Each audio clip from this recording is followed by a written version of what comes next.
quyền ban hành kế hoạch có sự tham gia của các cấp các ngành tập trung giúp đỡ các địa phương trong kế hoạch xây dựng nông thôn mới năm 2019 và cam kết 30 năm ngày thành lập 75 năm ngày thành lập quân đội nhân dân Việt Nam.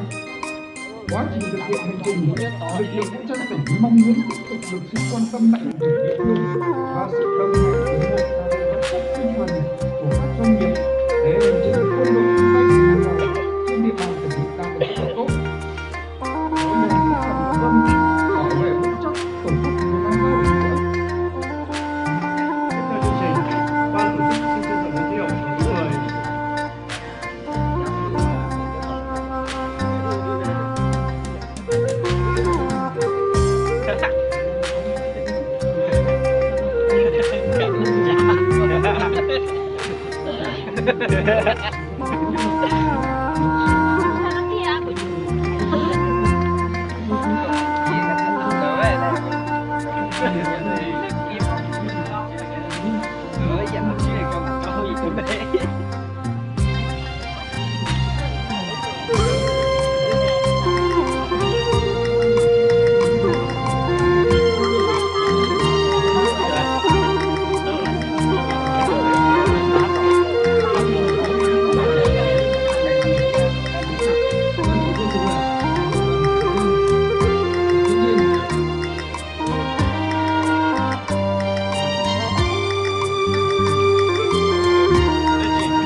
và kính mời đồng chí đại tá Bùi Thiên Cao, phó tư lệnh sĩ, phó chính ủy, bộ chỉ huy tỉnh nhân tặng quà cho gia đình. Xin trân trọng kính mời đồng chí.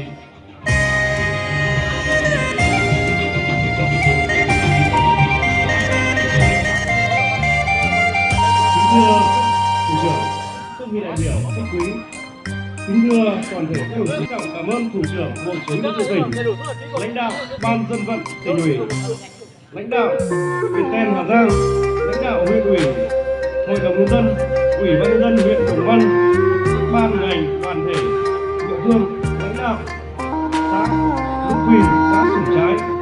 Cảm ơn bà con đã đến dự động viên để cổ vũ chương trình. Kính chúc các đồng chí lãnh đạo, các vị đại biểu, khách quý cùng toàn thể các đồng chí và bà con mạnh khỏe, hạnh phúc. Tiếp theo là nội dung khám bệnh và miễn phí được tổ chức ngay sau đây tại phòng khám đa khoa của tỉnh Lũng Quỳnh. Ban tổ chức trân trọng thông báo đến bà con nhân dân.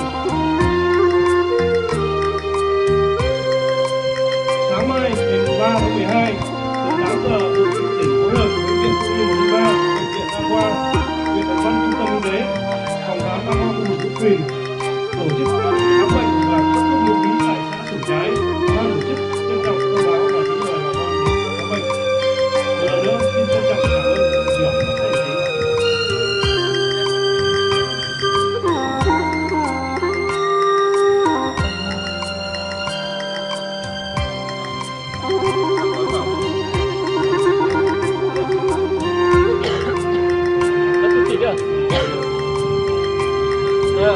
Phải là những cái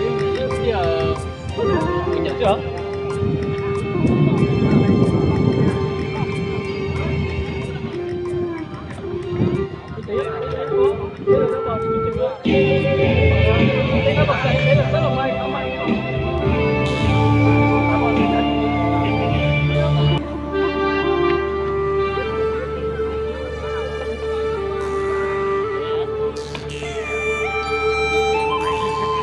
Hãy subscribe cho kênh Ghiền Mì Gõ để không bỏ lỡ